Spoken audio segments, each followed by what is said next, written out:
Hello, everyone, and welcome to This Week in Hospitality Marketing live show number 216. I'm your host, one of your hosts, hopefully only one, but soon to be many more, I hope.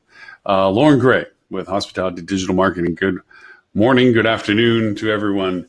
For those watching us from multiples of countries, since we simulcast around the world, I thank you for picking up odd hours of the day to go over and join us. Oh, look, Robert Cole, who said he wasn't going to be with us, is going to be with us. How amazingly remarkable is this? Robert, good morning.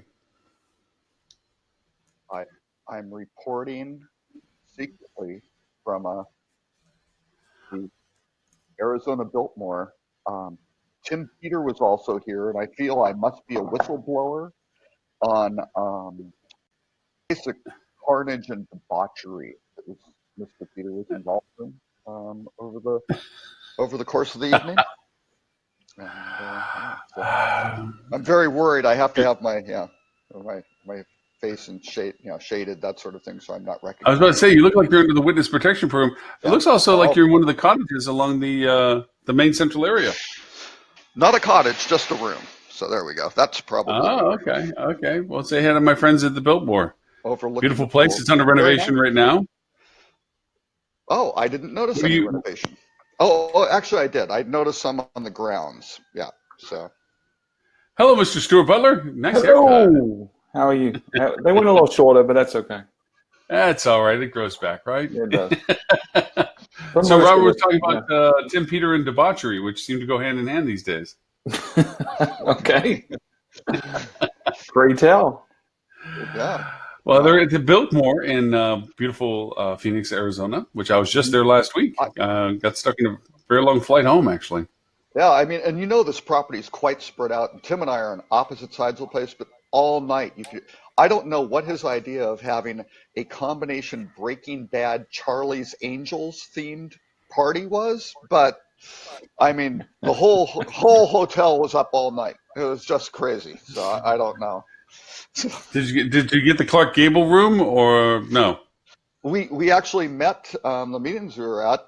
We were in the mystery room, which was very cool. Ah, yes, beautiful room, yeah. We didn't have. By the way, I noticed that. Anything, so. I did notice a little bit that you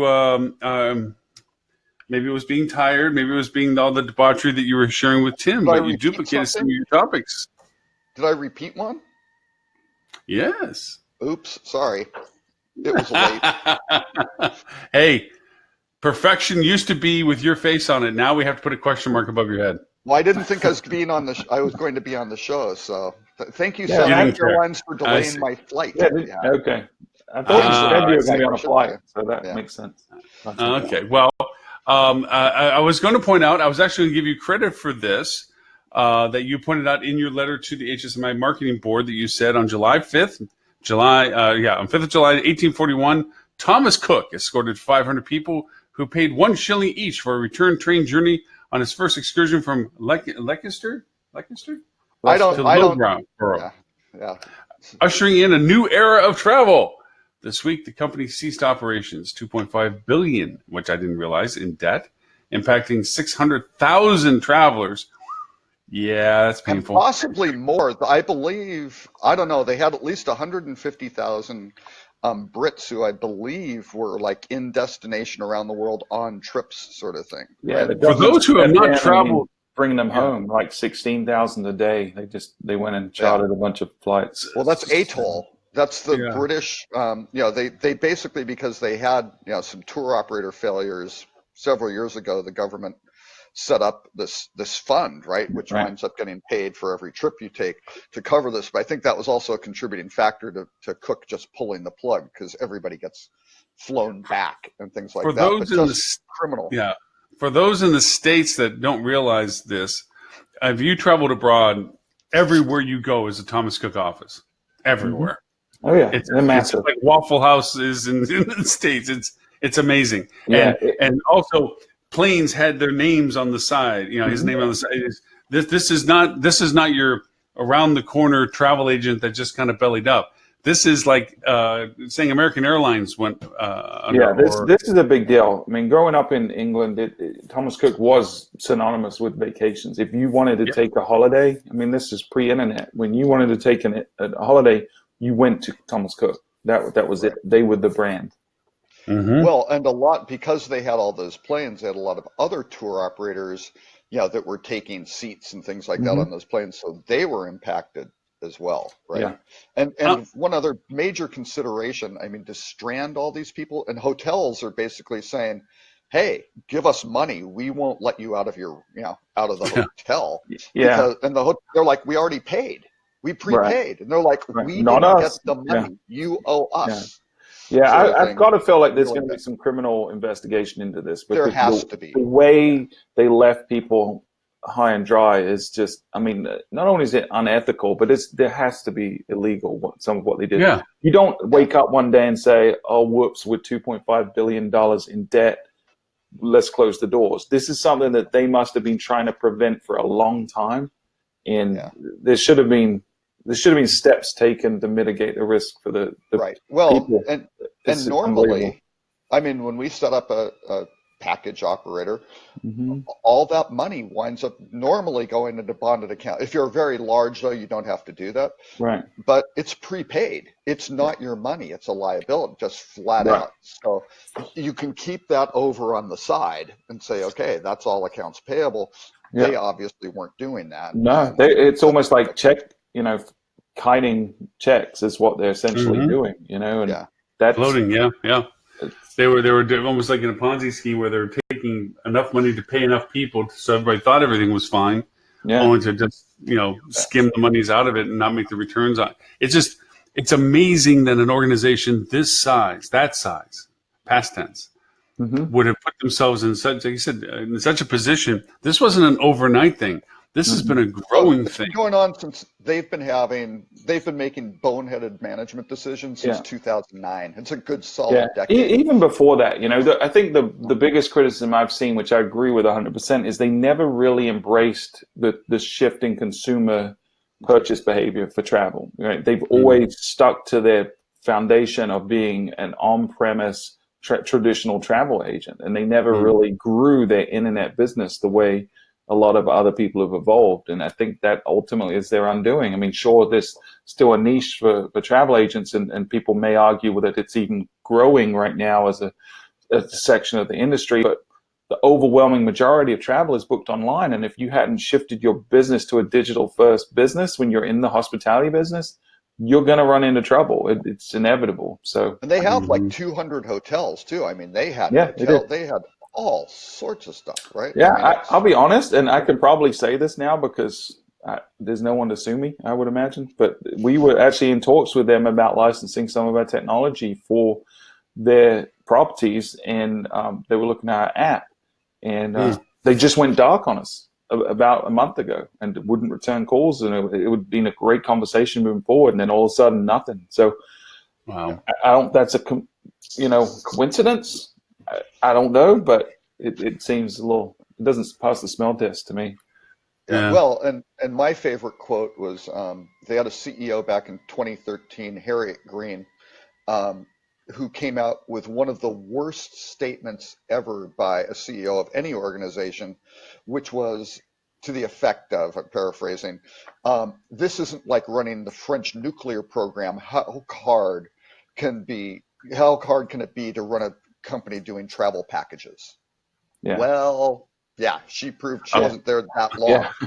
And she very famously came in the company, and she's going to change it, and just really screwed it up, right? Mm-hmm. I mean, it just, and again, she inherited a bunch of crap from the people before, but to just be so cavalier about, well, this will be easy. Yeah. It's like, that's it's bad. And my heart goes out to all the people that saved money and spent their money and then have nothing to show. There's so many stories of people that this was their life savings on a massive vacation or their honeymoon, or this is life impacting stuff that's happening to hundreds of thousands of people now. It's ridiculous. Oh, and then again, comparison. I spent 3 years with Mark Travel. Bill Lamacchia Sr., the gold standard in human beings and running a tour operator very ethically. We had Hurricane Wilma hit Cancun, Category 5 hurricane for, I don't know, a day or two over the city, just horrible devastation. The guy paid out, he'd probably hate if he heard this, but nobody watches the show, right?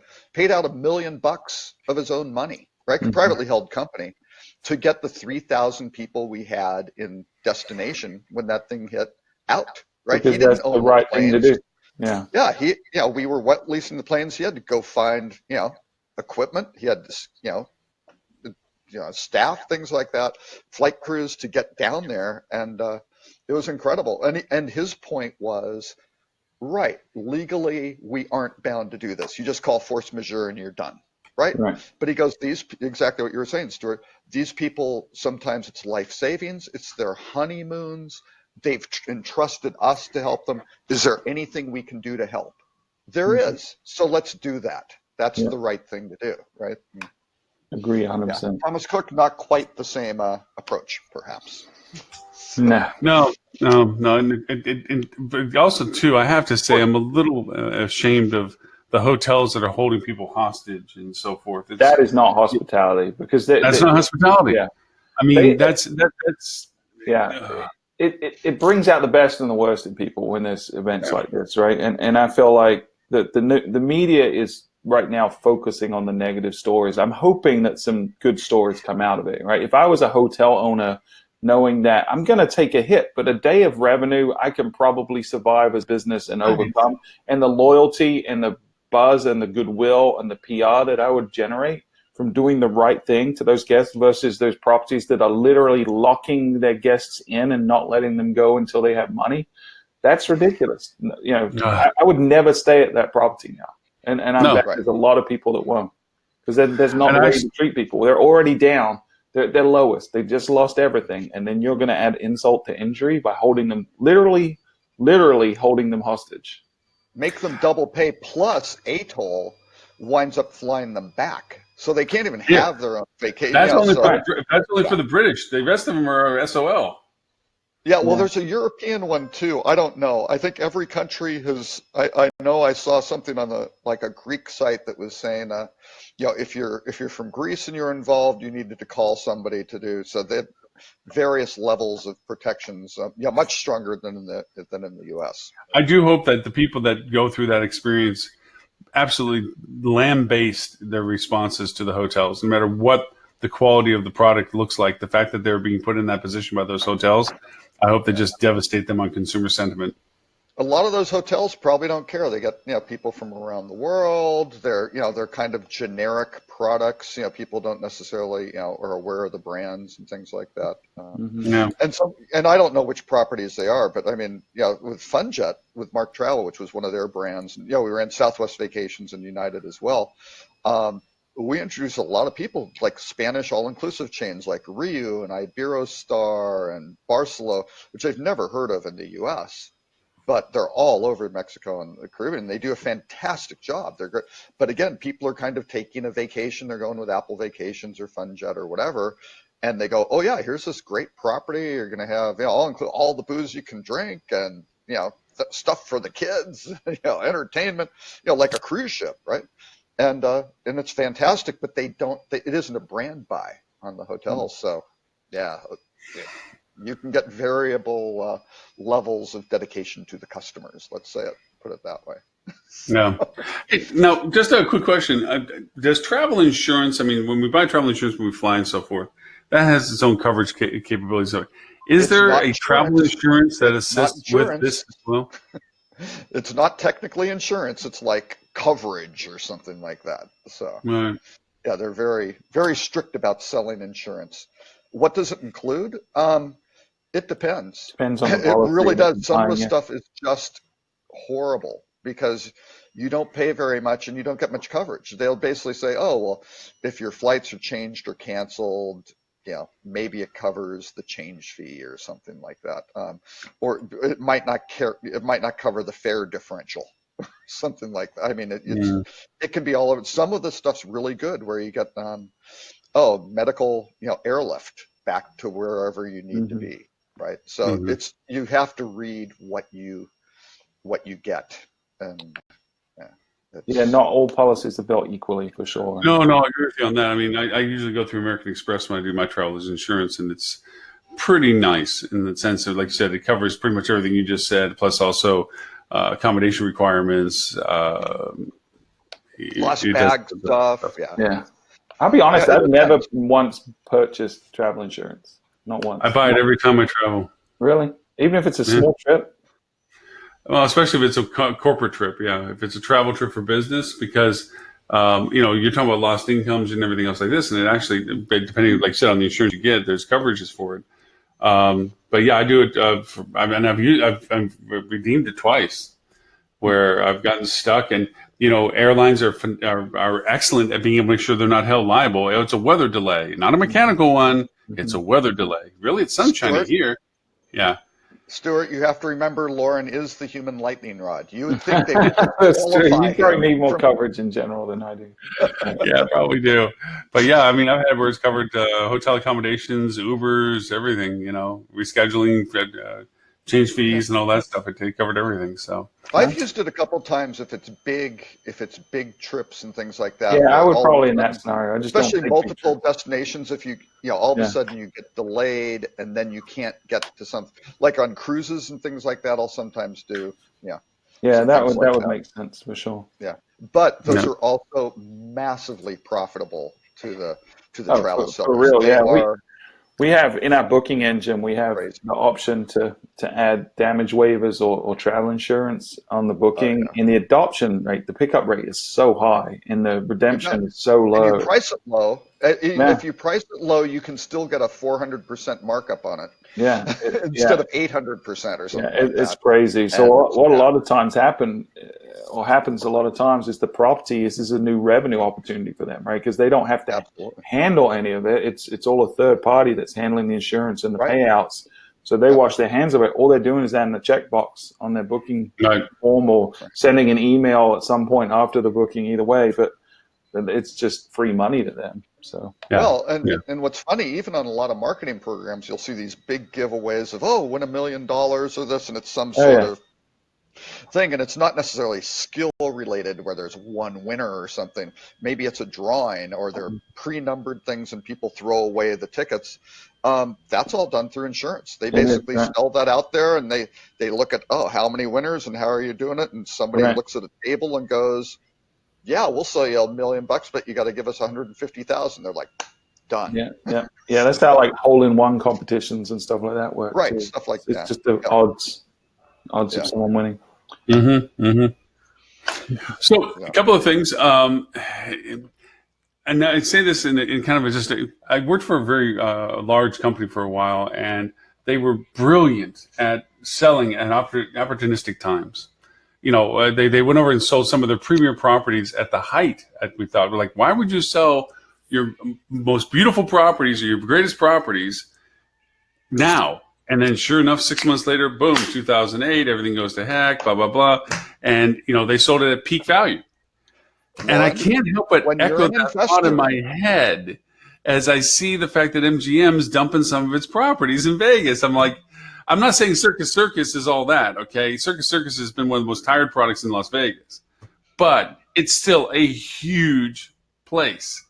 Basically, hell for anyone who has any sort of clown-related sensitivities. But I can't help but think with current events and so forth, that companies who are always more knowledgeable about the sensitivities of economic turbulence, let's say that. Well, I think we're at this point in the industry, right, where, and I'll give Robert credit for this, because I really feel like he was the person that started this conversation. 2016. The first person I heard starting to say, we might have a problem on the horizon, guys, just pay attention.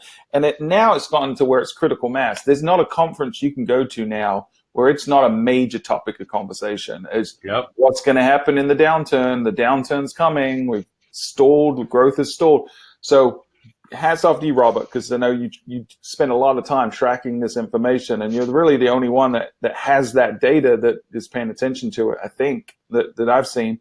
But there's There's a uprising right now, and I almost wonder if it's going to be a self-fulfilling prophecy, because as we talk more and more about this potential downturn, we get tighter and tighter on our investments, and we might look to sell off some of this stuff, and it could be what catalyzes the next downturn is the fear of the downturn. So we just need to be a little cautious. Yeah. And folks overreacting, that sort of thing. Lauren, I was going to say the reason, one of the fundamental principles of investing is to try to buy low and sell high. That may have something to do with what they're doing. So I equate it to something like selling your house up from underneath you while you're still enjoying living in it. It's kind of like, well, yeah, but they're going to have long-term management contracts. Yeah. I don't know what will happen with Circus. I haven't really read, into detail what the plans are to do that, if they're planning on retain. I don't believe MGM would intend to retain management of Circus as is and hope someone renovates it to be the same thing.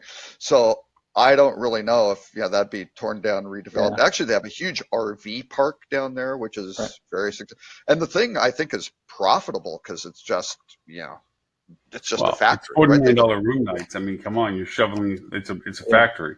Well, I would say it's a good strategy, right? Because if we're betting people, I think we'd all agree that there's a good chance the economy is going to take a downward turn. To what degree, we don't know. But at some point in the next 2 to 3 years, right, there's probably going to be some softening that happens. So they're at the point with that property where they have a decision to make. Do we reinvest in this property now and renovate and put a bunch of money into it? Or do we cut our losses, sell this asset, bank that money, wait for the downturn, and then go buy distressed properties at a lower cost, and we're in a better situation. So right, and they're sitting there, and you look at Caesars, right? Caesars is maybe being bought out by Eldorado Resorts. I don't know if that's closed or not, but I think that's happening. A smaller group, because Caesars was saddled with so much debt. I remember, Gary, can't remember his last name. Gary Loveman was the CEO, and he was speaking at a conference. This was several years ago, and he said, and somebody said, "Well, what's it like running a company where you have like $23 billion in debt?" Or something. He goes, "It's a lot like waking up in the morning with a refrigerator on your chest." What a lovely image. That must be delightful for you. Yeah. So, but again, Caesars is selling Rio, right? Which again isn't right on the Strip. It's off, by the Palms, and Palms has just done a great big renovation, apparently quite successfully. And so now, and the big ones are that MGM is also looking at selling Bellagio, and what was the other, MGM Grand, which are like, wow, that's a very interesting approach to go asset light on those big guys. So, but again, they're going to be selling probably close to, if not at the peak of the market, while interest rates are crazy low, and they're probably not going to stay this low, especially if there's a change in president. They're probably not going to stay low. So, I mean, I don't think there's a better time to sell an asset like that if it's an asset that you're going to have to invest heavily in the next few months or years. And who's buying MGM and Bellagio? Blackstone. Yeah. So there you go. So Blackstone has more money than, well, anyway. The owners of the Arizona Biltmore. So there you go. The owners of the, yep. Yeah, the Biltmore is quite a unique place, that's for sure. I love the hotel. I mean, it's a great classic building. What are you there for? What brought you to the Biltmore? Tim and I were here for a DerbySoft experts event. So they had their executive team telling us all about the stuff they're working on, which was like Groupon? Yeah, well, they mentioned the group. Yeah, they did the Groupon deal. So that's like if you took out of the movie Ghostbusters, dogs and cats living together. Groupon does actually quite a bit of travel stuff. Yeah, it makes a lot of sense. It really does. They are pretty sophisticated in some of their data operations and targeting a lot of that stuff. Yeah, we always encourage people not to go to Groupon, but inevitably people panic and do resort to it. We've done a couple of studies though where we look at the behavior of guests, right? So one we look at is are the people that booked through Groupon one, did they have an existing reservation that they went and canceled and rebooked through Groupon? Because a lot of people will do that. Two, had they ever stayed with you before? And then three, over the next 2 years, do they ever come and stay back with you again? And the answer to that is no, they don't come back. No, they probably didn't stay with you, but some people did cancel their bookings and book with Groupon. So it's long-term, it's not a good strategy. Is it a way to fill soft spots? Sure, but it is not a good long-term strategy. But I think this deal with DerbySoft makes a lot of sense for both DerbySoft and them, right? Because it solves one of their connectivity problems. They don't have to go and build connections to a bunch of places. DerbySoft is going to probably pick up some clients because people want to get inventory to Groupon. Because right now, a lot of it is kind of, there's a lot of friction to it. Either you get a coupon code and have to go and call the property, or use a coupon code on their booking engine, something like that. It's not a real transaction. Voucher actually submitted that. Yeah, you got all sorts of so there's different ways, mechanics to do it, but this will kind of normalize that, and similar to why I think Airbnb ended up buying Hotel Tonight. I think it kind of just opens up an opportunity to get access to more properties and things like that. So wait a minute, did Stuart just use the ABB word thing to get? But not in a sensational Chicken Little way, so it's okay. Well, and Stuart, one of the slides on their presentation. Oh, highlight of the show. This is Lauren. So get ready for this. This is highlight of the entire show. So Tim and I are sitting in this room, and they're going through, and it's a really, really good presentation until this one slide and had some stats. And the footer said it was from some group, fuel travel and flip to and stand. And I mean, Tim and I just started snorting. Oh, come on. You've completely discredited. You can't show us crap like that. DerbySoft is quoting fuel travel. Yeah, they are. Tim said that Robert was questioning the methodology and poking holes in it. But yeah, I got this text from Robert last night. He was like, "Hey, do you guys recognize this?" But yeah, it's out of the technology study that we did last year. Yeah, Ed Bender's and Hoteliers' opinion. Was Ted there? Is Ted there for the DerbySoft presentation? I believe it was part of Ted's presentation. Wow. Wow, great. And credit to them, they sourced it, right? What drives me bonkers, and I've seen this before when I was sitting there in a presentation, I'm like, wait, that's my data, and there's not a reference to fuel on there? It's like, that drives me crazy. But again, underscoring my point of, undermining the credibility of the data, maybe that's why. I know, when someone else quotes your data, then it's fact, regardless of the origin of the data. It does. Exactly. It goes past some. Yep, and it's all justified at that point. That's right. Yep. I have a favor to ask. Is there a way that I can dip out for about 20 minutes? I have to go pick Renee up from the urgent care place. I dropped her off this morning. She pulled a muscle, and I dropped her off, and now she's ready to be picked up, and I want to let her sit. But can you sit with Robert for about 20 minutes? I'll babysit Robert. Yeah. Lauren, she'll just have to wait. She has been. Send her an Uber. She has been. She's at an urgent care place, so that's fine. If just go worse, where she needs to be. So take this on the road, put it on your phone, and load it up, and we can. It doesn't work. But I did actually. I went over and bought. Guess what? Through AppSumo, a stack of ones from Live Webinar. It's a different platform for doing webinars. It's supposed to interface with Hey Summit soon, which is what I'm going to be doing the digital summit next month or in November on, and. If it is, then I've paid $450 basically, so I don't have to pay for Webinar Jam anymore. It's supposed to on the roadmap. It's supposed to do every webinars, which I do Webinar Jam with. So it's supposed to eventually be as good as Webinar Jam. It's missing some pieces right now. Does it miss the big red button that people accidentally press and stop the whole show sometimes? I haven't actually. I'm going to be asking you all to do a test with it later on. Not today necessarily, but next week I'm going to do a test webinar on live to see how the interface works, but I can have 10 talking heads on it. Oh, wow. Just 6. Zoom, I still think Zoom webinars is the way to go. Yeah, no, it's too expensive. It's too expensive. It's $179 to do what you're wanting to do per month. No. It's like 40. Oh, yeah. If you have a Zoom license, then it's only $40 more. It's not $179.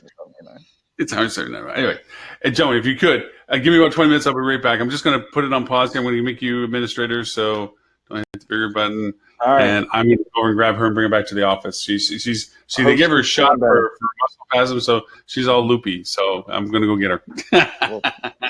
Hey, record it. It'll be like David after the dentist. I do. I have my little. You saw. Did I show you that, Stuart? My little camera. Yeah. Secretly recorded. Oh, is this your i360? Yeah. Yeah, 18 grams. Go pick up your wife. Stop talking about nerdy stuff. All right, I'm right back. Bye.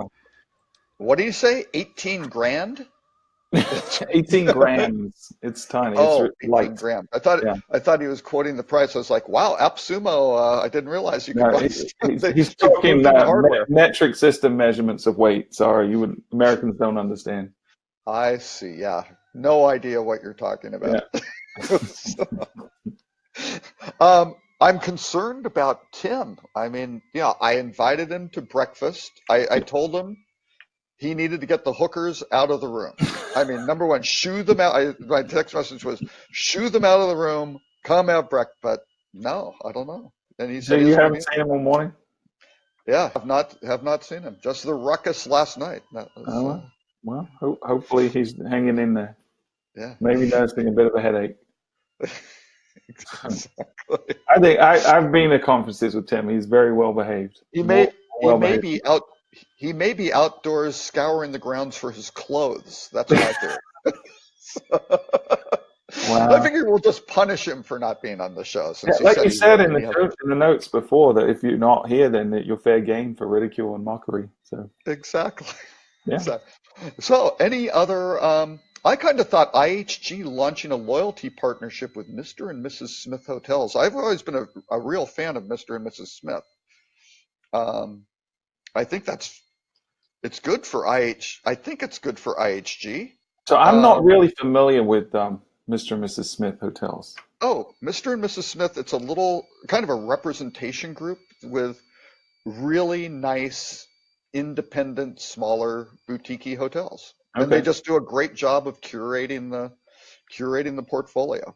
So they're basically expanding the loyalty program to encompass their properties as well. Yeah, Hyatt has done their deal with small luxury, and all these guys are kind of expanding out, and it's a nice little group. Now you kind of look like, how does this fit into IHG? Yeah, is that the right match? And I'm not sure for Mr. and Mrs. Smith if all of a sudden you've got a bunch of Holiday Inn Express folks who are accumulated all their points and charging off to go to some little place and don't know what to expect. Right. But I don't know. I guess we'll find out. I mean, I would imagine that it's going to still appeal to a certain type of demographic within the portfolio of IFG. So, I mean, time will tell, and the good thing with these kind of experiments is they're not locked in. I think it can work really well. We've had some independent properties that have tried it with Choice before and Wyndham, and we've got one now that's trying it with Marriott, so I think it's a good way to get your brand out in front of a wider audience from the independent properties perspective. And then from IHG's perspective, it's a good value add onto the, makes that a unique value proposition for the membership program that is, the other big properties don't necessarily have. So differentiates you a little bit. So I like it. I like partnerships, man. And it doesn't overlap their current brand, so I don't think they have a lot of it's not cannibalizing them anything like that, which is great. But no, they've got a great little portfolio of hotels, and they've done a really nice. So how many properties does Mr. and Mrs. Smith have? That's a very good question. I've got to think it's maybe a couple hundred or something like that. Oh wow, that big. Yeah, it's I'm trying to think. Actually, I'm just looking really quick to see if I can. And is it primarily North American? No, all over the world, UK based, I believe. Oh, they are? Okay. Yeah. It's a husband and wife who aren't. I think their last name is Lohan or something like that. Okay.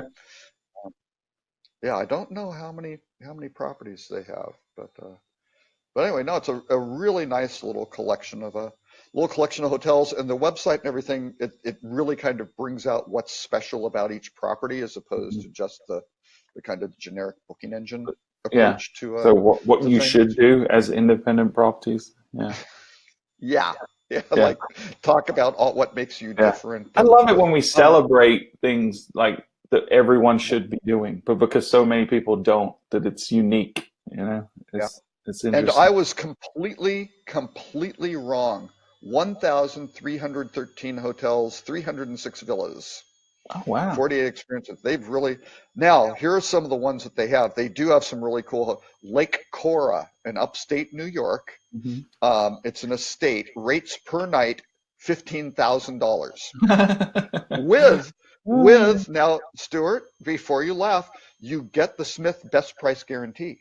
Okay, well, good, because I would not want to see that somewhere else for $14,000. And a free as a Smith extra, because again, if you book through them, you get some kind of bonus type thing, a champagne reception on the night of your arrival. So that's obviously a whole estate, right? I don't know how many bedrooms, things like. But they have North Island and the Seychelles, and this is just a room. Now, North Island is where I think William and Kate went on their honeymoon type thing, right?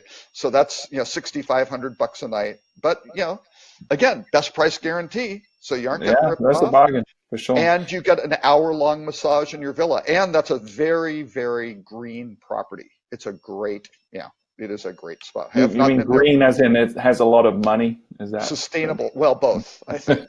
Yeah. Yeah, they've got Amman Resorts and Courchevel, $3,500 a night. Yeah, I think I would get travel insurance if I stayed at one of their properties. Yeah, most likely. Exactly. But I had no idea they were up to $1,300. That's pretty legitimate, man. That's a big portfolio. That maybe a few night stays at the Holiday Inn Express to work up enough. Yeah, it would take. Yeah, you'd have to live in a Holiday Inn Express for a year to be able to afford one night. Oh, I think it'd be longer than that. Yeah, probably so. Yeah, it is an interesting mismatch, especially as high end as they seem.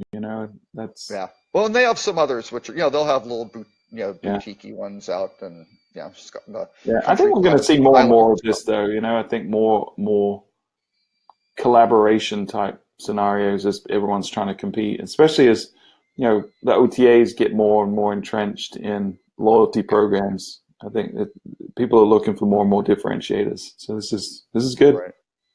Yeah. Yep. I think it's win-win. I'm just starting. I'm going to be advising a startup that's getting into kind of an interesting sector related to all of this. So I can't talk about that. Blockchain. So let's go with blockchain. You'll be good. A VR blockchain. That's what that's what we figured would be the key. So anyway, but I think that's an interesting interesting combination. So it may work out well for both of them. So can I go off script a second, real quick, and then we'll jump back to them. I was surprised you didn't mention, unless you mentioned it last week, I wasn't on the show, but Google's core update this past week. Oh, no, I didn't. Please. Yeah, so Google made a couple of announcements recently on the search engine side that are interesting, because they go quiet for a long, long time, and people will discover how this change happened and this impacted whatever. Yeah. But a couple of weeks ago now, they came out and said they're going to change the way they are handling no follow links, and they're asking people to add an attribute to no follow links to disclose if it's a sponsored link or something like that, which traditionally no follow links, for those of you that aren't technical, are used when you're linking out to something that was paid content or sponsored in some way, or if you didn't want to pass equity to that site that you're linking to. So for example, an OTA, if they're linking, or say TripAdvisor on your business profile, that link out to you should be no follow. And I haven't looked at it in a long time. It used to be. But now, if you're paying for the business listing, they should probably add on to there that this is a sponsored, paid placement. And Google hasn't quite said why they want people to do that or what they're going to do with that information. But coincidentally, a week or two later, they came out and said, oh, by the way, we're doing a major core update this week on the main search algorithm. And so that's now out in the wild. And I don't know about you, but I have not seen a lot, at least in the hospitality industry, haven't seen a lot of impact from this one. And usually when there's a big core update, you see a lot of jostling for position, and some people are big winners and some people are big losers. And we across our portfolio really have not seen the instability that we usually see with a Google update like this. Yeah, So, well, I just posted a link from apparently it started rolling out on the 24th, so they were thinking it's happening now. And yeah. Google's birthday, actually today is Google's birthday. Wow, how about that? So yeah, maybe today's the today. I don't know. So Google is 21. Google can drink legally now. So well, maybe that's the core update. We're gonna get some kind of beer goggled Well, search results. Google.co.uk has been drinking for 3 years. So yeah. Oh yeah. This is 18 there. Oh, that's right. Yeah, exactly. Yeah, but no, this was potentially a big deal, and it was the reason I wanted to bring it up was it was surprising to me that, you know, how anytime something's going on with Google, there's usually a lot of fear mongering, right? There was like Mobilegeddon was the big one a few years ago, and you see so much stuff about SEO is dead and all this sensational nonsense. But this one was really quiet. It kind of, no one was really buzzing about it in the hotel industry, which really surprised me. And fortunately, that might have been the right thing, because it doesn't seem so far, and I don't know how long it's going to take to be fully deployed on every vertical, but right now, knock on wood, it doesn't seem to have had any major impact, at least for folks that are following best practices. You know, and typically algorithms target bad actors, so typically if you're doing the right thing, it shouldn't negatively affect you too much. Yeah, and I'm putting a link. I think we covered it in early August about what was happening with it. But you're right, I haven't really heard anything doing it. But I have a link from the official Google blog that I'll put in the notes here that will cover off what webmasters should know about the core updates. And so I think one of the things was all these no follow links. They basically said, we are going to follow them. And we track all the stuff, we just won't publish, maybe. Yeah. But I think they're taking all those as signals, right? It's all signals. So it used to be, okay, do we pass this, magical link juice from your site to theirs if it's no follow? And they've always said, no, we won't. We'll still index the page you're linking to, but we're not necessarily going to pass anything that's going to impact PageRank or anything like that. So now they're basically saying, they're hedging their bets a little bit and saying, well, we want you to disclose if it's paid or not. And by the way, we may start passing some of that. We may start paying attention to these differently than we have in the past. So, and how we do that is none of your business. Yeah, exactly. Until the government steps in and tells us that we have to publish our algorithm, which is a distinct possibility in the near future, which I hope does not happen. Sorry for the derail. We can jump back onto script now. No, that's okay. That's a good one. I was going to say Hyatt has another brand. They didn't have enough. No one has enough brands. They need to keep adding.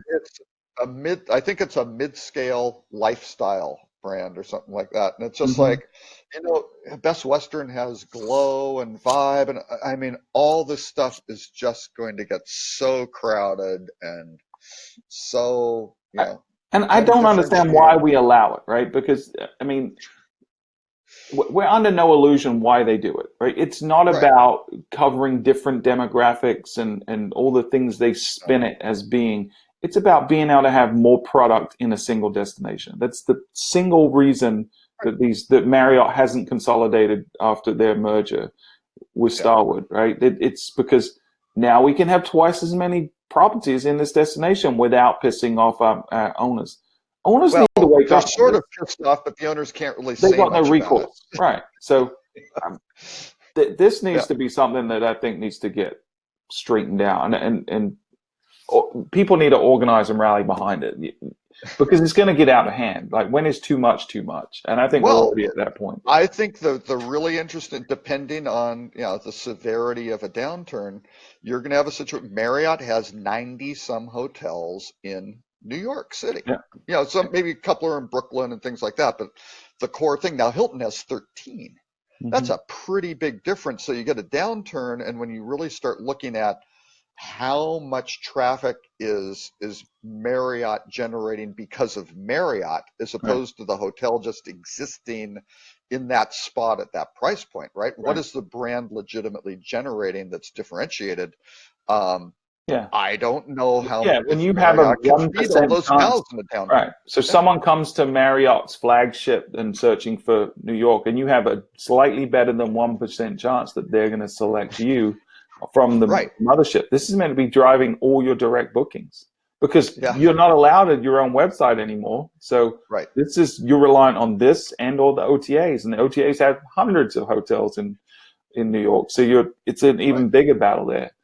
I think if you're in that situation in a saturated market, you really need to seriously consider deflagging. There's so much more opportunity to market and differentiate yourself if you're an independent property in a market like New York or anywhere where there's saturation. Yeah, and maybe if you're the Marriott Marquis or something like that. Sure, I think you're okay, right? Times Square or what, but all of a sudden you start to be the court, and maybe the Courtyard East Side does okay.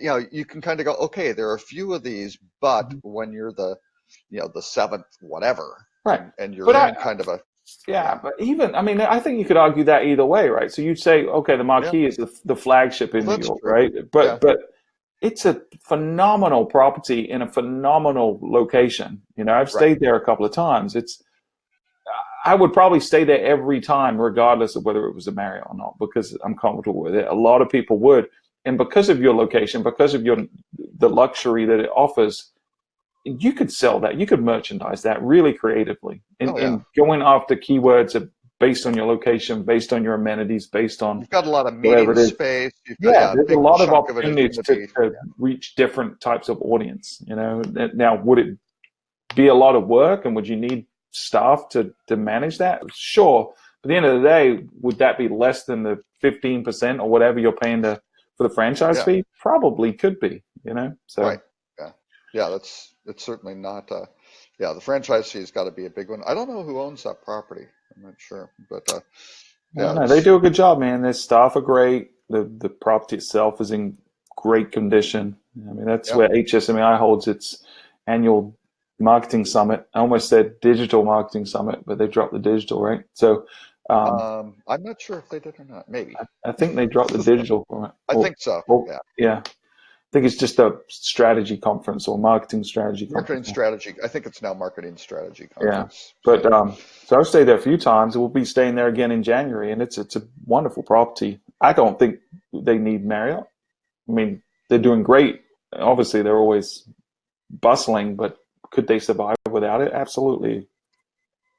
But maybe the owner needed the Marriott brand to get the funding, to get the financing. The renovations. Still the biggest challenge. It's still the biggest challenge.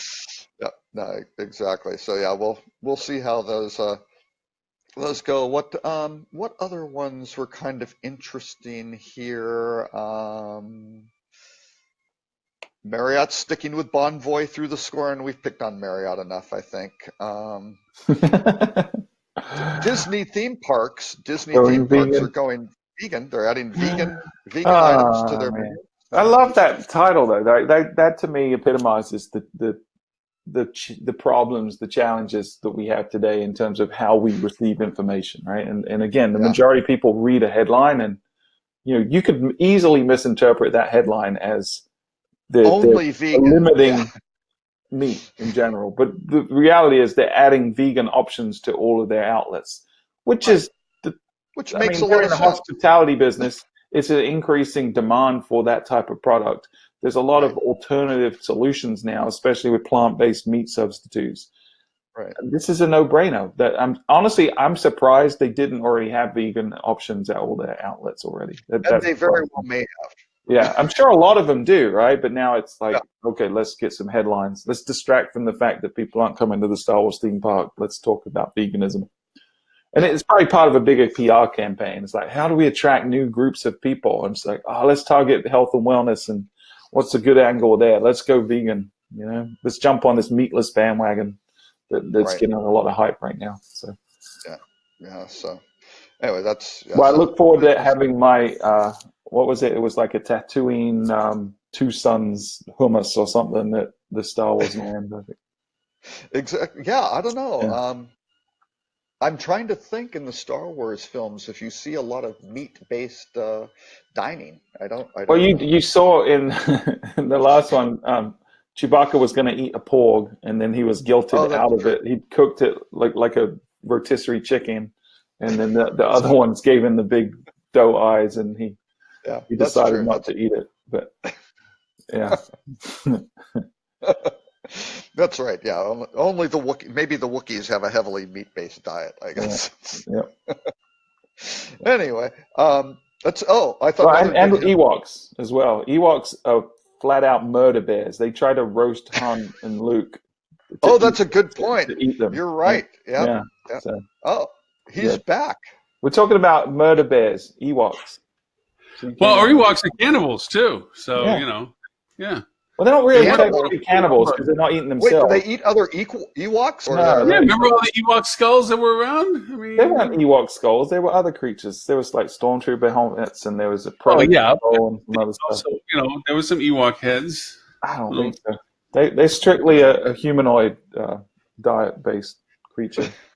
Okay, well, so they weren't their friendly little fuzzballs that you thought they were. Well, they're murder bears. They're flat-out murder bears. Look, we're talking about Disney going. We got on this tangent with Disney. Quote headline: Disney's U.S. theme parks are going vegan, and it's like, no, they're just going to have some menu options, which we think they probably already had before. They did, but I did notice the fact that they're offering 20% off to all Canadian travelers. Really? Yeah, that's a big ad down here in Florida right now. 20% off. You have to prove your Canadian citizenship. Wow. But you get 20% off. How is that not discriminatory? They do it all the time. I mean, I remember years ago talking to the Disney folks.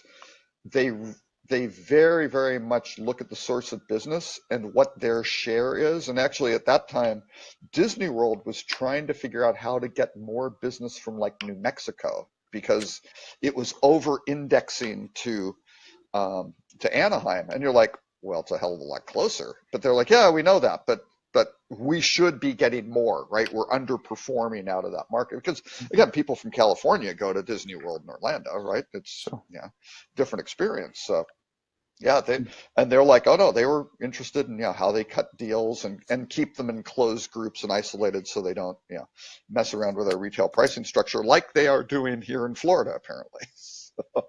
Well, I mean, there's always the local resident rate. I mean, how's that not discriminatory? Because you live nearby, you get the best discount. Yeah, I thought that after I said it. It's just weird to me. It's a slippery slope, right? If you're segmenting people and offering a different price just based on geography, that could easily slip into other groupings that are very problematic. So, but hotel groups and resorts do it all the time. The wholesale market. I mean, they got all these Brits over there paying next to nothing because it's a longer stay and things like that. Mm-hmm. I think Stu just is sad because they're not offering any New Zealanders any discount. That's right. That's funny. Hey, I'm gonna go get a Canadian passport just so I can go to Disney for cheaper. Yeah, that's true. No, it's I was reading on Facebook. Stuart was Canadian. Oh, who knew? Part of the Commonwealth for sure. Yep, exactly. Yeah, it's true. Yeah. No, there was a Facebook post of some people that were very much into Star Wars, and they did all their homework. They dressed in appropriate garb for a bit of a cosplay when they went to the parks. The language. Wait, is cosplay really appropriate dress? Isn't that kind of a mutually exclusive sort of thing? No. But it's a language. Is it called Arabeth, Stuart? I forget. The language, the universal language for Star Wars. It begins with an A. Yeah, and so they made their own IDs. They made one of them a captain, and another one something else, and the little plexi cards. And they actually went over and made a little metal, not coinage, but credits. What the rectangular monies? What are they called? Crap, I'm drawing a blank. Anyways, they did all this stuff, and they got stopped from entering because they didn't have their employee passes, and they actually had to go and get reviewed. They said that they would not be allowed into the park if they were too much like they were supposed to be part of the cast. Yeah, so they get confused for cast members. That's yeah, amazing. Right. So they had to take off the goggles and some other stuff because they didn't want to be they didn't want the guests to be confused that they would be staff. Right. Now, Lauren, did you ever go to, when you lived in Dallas, did you ever go to Scarborough Fair? The medieval, great, right? The classic was always seeing the people visiting, taking pictures with who they thought were cast members who were not. They were just other attendees, right? Oh, down here, I mean, it's actually kind of fun because when we have bike nights and things like this in Cape Coral, there's some people that walk around and they're in their attire. There's a couple that dresses in Renaissance, and he's got the whole pompadour outfit, sword, everything, and the police are constantly stopping because he's got this little 4-foot broad sword. Nice. And it's like after a while, it's like, okay, but then we have somebody that's dressed up as Jesus that carries a cross around and stuff. It's a pretty eclectic group that comes to these things. Lauren, why are you referring to this gentleman in the third person? That's my question. Kind of doing the whole Henry VIII thing. Yeah. Exactly. Oh, I'm Henry VIII. I am Henry VIII. I am. Yep. So, what did I miss? Did you solve world peace, world hunger? What? Absolutely nothing. We've been waiting quietly in silence for you, Lauren. we did cast some aspersions about Tim, but other than that, oh, well, that's all duly known. Tim has disappeared off the map. For 2 weeks. Tim, he's never seen this week, and he never does. The grounds. You're familiar with the extensive grounds here at the Biltmore. We're pretty sure he's looking for his clothes. Probably up in the trees where he threw them. I don't know. Could be anywhere. Is the pool still open or is it closed? The pool? Let's find out. Oh, wait a minute. Look, Tim's joining. He heard us talking about him. Big brother was watching. Pool is open. He's alive. What happened? Your ears are burning, dude. We're talking about you. You found your clothes, finally. Yeah. What? Your clothes. The ones you threw up in the trees from the party that about your wild night last night. I'm sorry. I warned you that I had to tell people that, I mean, I didn't go. I was invited, but I couldn't figure out the theming of kind of the Breaking Bad Charlie's Angels combination. I just didn't get it. So. Well, that's how I roll. Nobody knows how to throw down like a, 50-year-old guy. Yeah, well, and so there was conjecture when you didn't show up, and I explained, wanted to go to breakfast, didn't really hear from him, and we came to the conclusion you were probably, expansive grounds here at the Arizona Biltmore. You were probably looking for your clothes. Well, I know the truth of the matter is you're right. I mean, what can I say? That's right. You can neither confirm nor deny. Okay. Well, yeah, exactly. I've locked it into a secure file server that all the details that nobody's allowed to access. Oh, that's fun. Okay. Yeah. So, how many people showed up at the DerbySoft event? How many people did they get? It was a very select group. Yeah. And you guys both made it. That's amazing. Wait, whoa.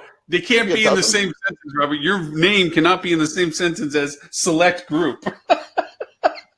Well, I know. But I have dirt on a lot of these guys. So. Oh, well, that case. All right, yeah. Leverage always works. Yeah.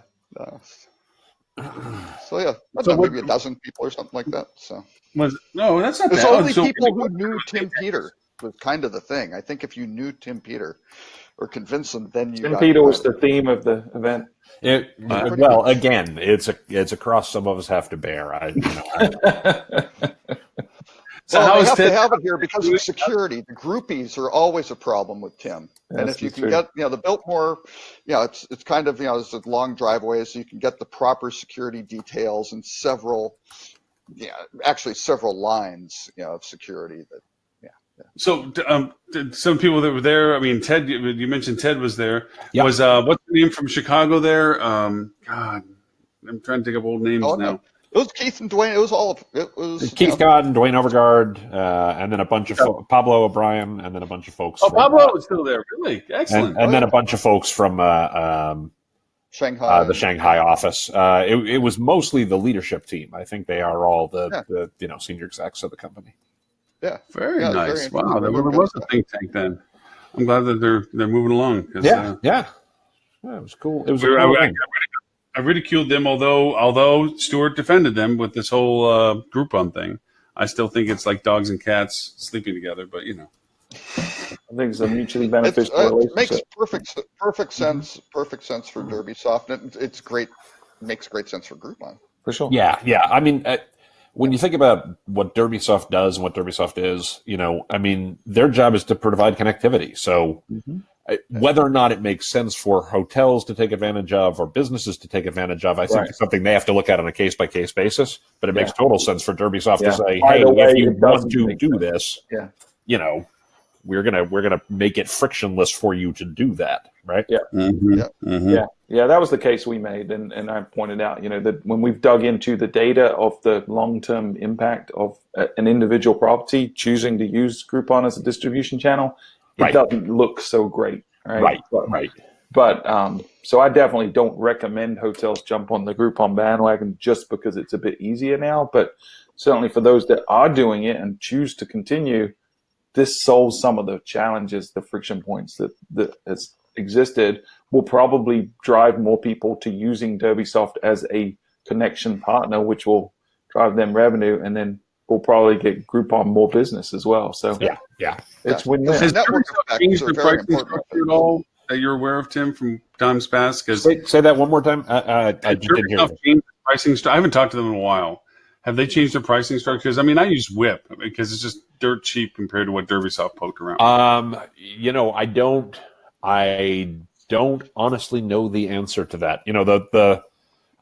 For a couple of my clients, I use Whip because they're the only ones at the moment who have the interface to the PM systems that are in use by those properties, right? So it's not a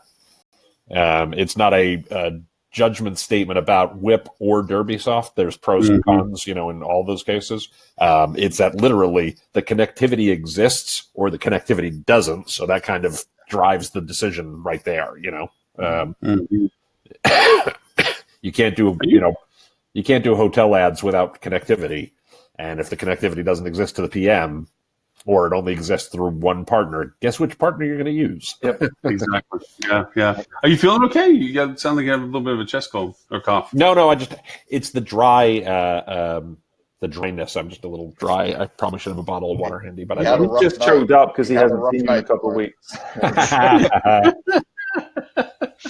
Well, that too. Yeah. Again. It was really all the naked shots of tequila that I really should have stayed away from. I would like to point out I was not naked. The tequila was.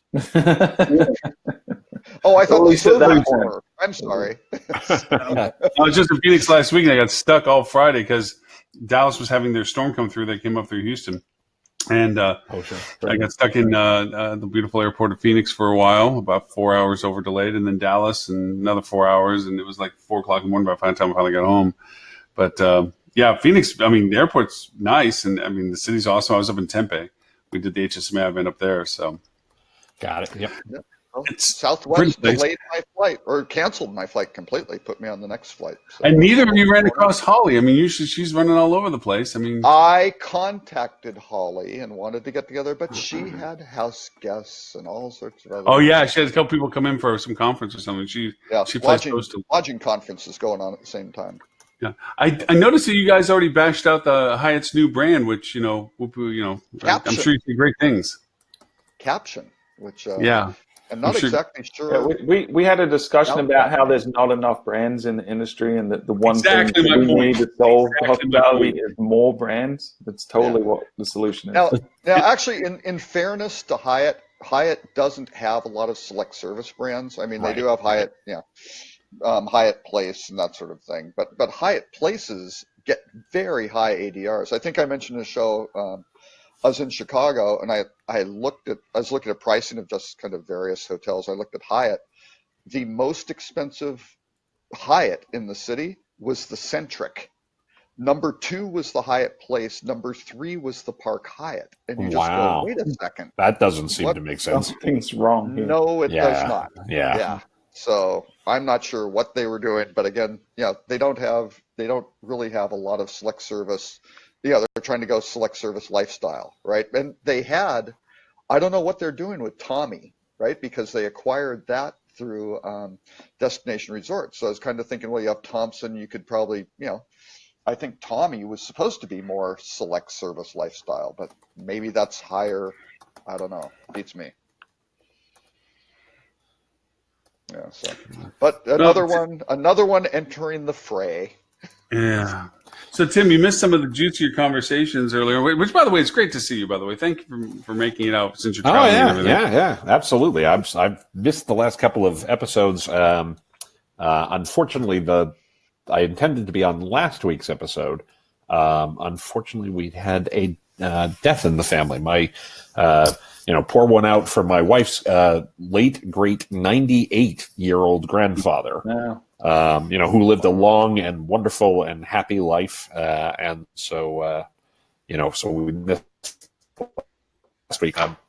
Actually, can I tell you a funny story? I was very life moved. Unfortunately, shortened by. I was just going to beat on Tim for saying his life shortened by the worry of his granddaughter marrying Tim Peter. Well, it was a delayed reaction thing. It's been 25 years, so Exactly. But I do want to say I thought it was very lovely. I don't mean to be morose or weird or any of that kind of stuff. I mean any more than normal anyway. But he served in World War II, my wife's grandfather, and I was very touched because they actually did the whole. They had a couple of Army Reserve there who did the whole flag ceremony and presentation of the flag to the family and things along those lines with a 21-gun salute, which was. Which, I mean, for somebody who served 70 years ago, that's remarkable that they still, recognize and give as they should, right? As they completely and utterly wouldn't dispute that at all. Just didn't see that coming, honestly. Yeah. So that was had that for both of my parents. It's a great, thing. I am very proud of a lot of local organizations down here because they just put to rest 18 military members that passed that had no family. Oh yeah. For 17 years, these urns have been sitting and so forth, and they did full military ceremony. A lot of the bike clubs down here are big ardent supporters of the organizations that do this, and so all the motorcycles roll in full military, flag carrying, putting into internment and all that stuff. And very proud of the fact that they, and again to your point, as they should, remember these people that were willing to put everything out there for this, so that they and just because they didn't have family doesn't mean they don't get the honor. So it was really neat. They did actually 18. It was the largest one they did in a single ceremony recently. But because down here obviously we have a little bit more indigent care, and and so there's more reasons for these organizations to exist down here. So it was kind of nice that they did that. Yeah. I was going to say that DC earlier this week, and they had an honor flight going to St. Louis when I was leaving. Yeah, we do honor flights down here. Yeah, a lot of honor flights down here. And they're while they're still around, because now they're in the Korean War. There's not so many World War II honor flights out right now. Vietnam. They were actually doing a Vietnam honor flight. So, but the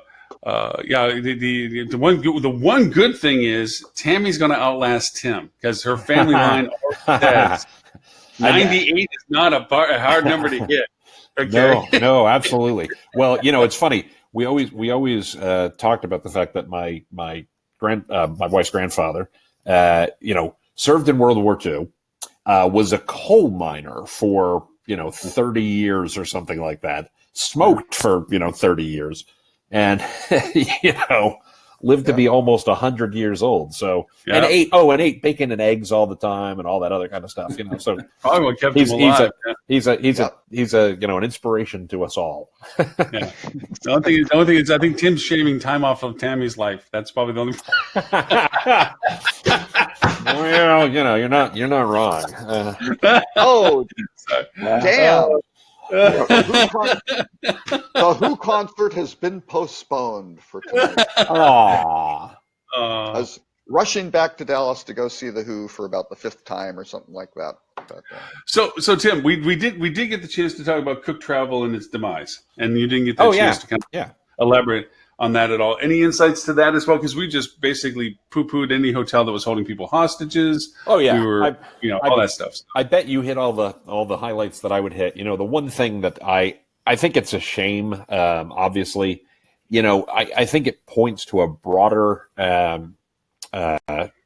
The only thing that I thought about it specifically is, and this is going to come from left field because it has less to do with travel, but people talk a lot about, we're sort of in a retail apocalypse generally right now. Retailers are struggling and the like, and I'm frustrated by that because all of these kinds of retail situations, and Thomas Cook was the same thing, has less to do with whether or not they had a good product or had a good service or took care of the customers. There are certainly elements of that where they could have done a better job and all that kind of stuff.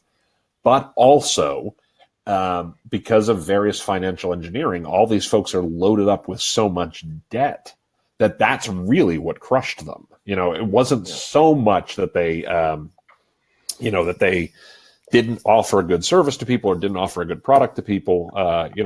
Cook has done really well with that. TUI has, always done a really good job with that. But because people, played with the finances in certain ways and took on ridiculous amounts of debt, some of which probably was necessary because running an airline ain't cheap. But it's the debt that killed them.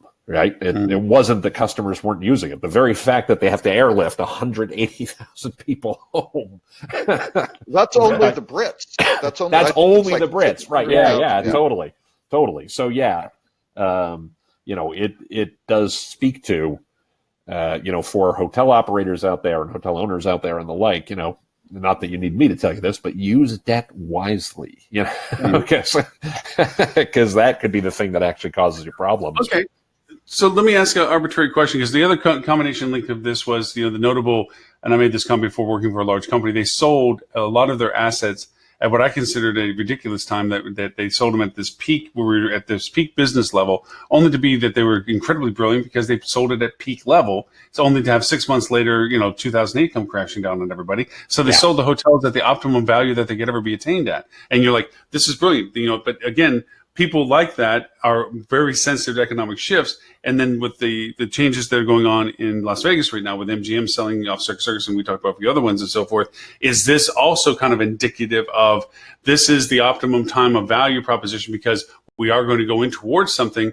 And if that's so, my question is this: do you feel that the hotel ownerships, the way they exist, are overextended or well positioned in general for a downturn in economies? At least from my take, I don't think there is in general. I think it's going to be market by market and ownership group by ownership group. I think it's very hard to generalize about that. I think there are companies that have done a lot of really smart things. I think there are some companies that maybe could have done some things and they're probably smarter. Very over leveraged. And if revenue starts going down while operating costs continue to increase and interest rates go up at the same time, that's a really bad combination. Correct. If you're over leveraged, so there's going to be some consolidation and stuff. Leverage is great when markets are going up, not so good when they're down. Exactly. So taking one out of the hat, do you think Aimbridge's acquisition of Interstate, are they looking for what they did in a way that because we know that when they're that scale, operational values and so forth are really tight, and they just paid all their coin out and leverage and everything else to acquire almost someone of equal capacity and size. Is that putting them in a vulnerable position for the next 18 to 24 months? They've got a private equity group behind them. Yeah, I think they've got some big backing. That's where the money's coming from. They're going to find a lot of efficiency there. There's a lot of overlap in overhead. Interstate had 600 properties. The 800, they can probably not shed 50% of the people, but they'll shed 30-some%, I bet. Yeah. Well, and I haven't looked at their financials at all, so I can't comment from a financial perspective. But I think it's really interesting, in the amount of consolidation we've seen, and potential future state of brands as they may happen. The fact that these folks are coming together and saying, "Hey, we want to be the biggest." We want to be the biggest fish in the ocean on the ownership side, on the management side, et cetera. They may be setting themselves up to become a different kind of brand to the market in a really smart way. I'm generally speaking, I think that's a really smart deal, not having looked at their financials at all. I think it's a really wise decision to get bigger. Yeah. Right. Yeah, and Ashford acquiring Remington. Absolutely. Yeah, well, that was a positioning move, really, in all essence. I mean, they were symbiotic already. So, yeah, in terms of the economies of scale, they should be able to bring to it. In terms of the positioning, they should be able to bring to it. I don't see a lot of downsides there from that perspective. You know. Yeah. And this mirrors other industries too. I mean, I think, and even in our own industry and other sectors of the industry, I think we're going to continue to see consolidation and the big guys getting better and eating up the small guys. And because, unless you're a niche and you can differentiate, Tim talks about this all the time on his podcast, either you become the big 800-pound gorilla or you find something unique. And we're just going to continue to see this consolidation until there's going to be 4 or 5 massive conglomerates in this industry. Yeah, and with them being so heavily concentrated in mid-scale, and upper mid and things along those lines, their ability to differentiate, that's a really crowded space. So, you're not going to win because you're dramatically different from everybody else. You're going to win because you dominate the marketplace, Right. Yeah. So where is the last frontier all this? You got Oyo coming up from below. You have what you said, mid-scale, what's happening. Luxury has been the predominant bandwidth growth for the past 2 years in sense of what's in the pipe and what's been built. So where's the last frontier for this? Where's somebody else that's going to say, I'd like to have a hotel, gonna go? Well, but define last, right? Like, are we talking next year, 5 years, 10 years, 20 years? Well, just the next couple of years, the disaggregation that's going on, as we said, these 800-pound gorilla developments and so forth of joints and so forth and brands consolidations and what have you.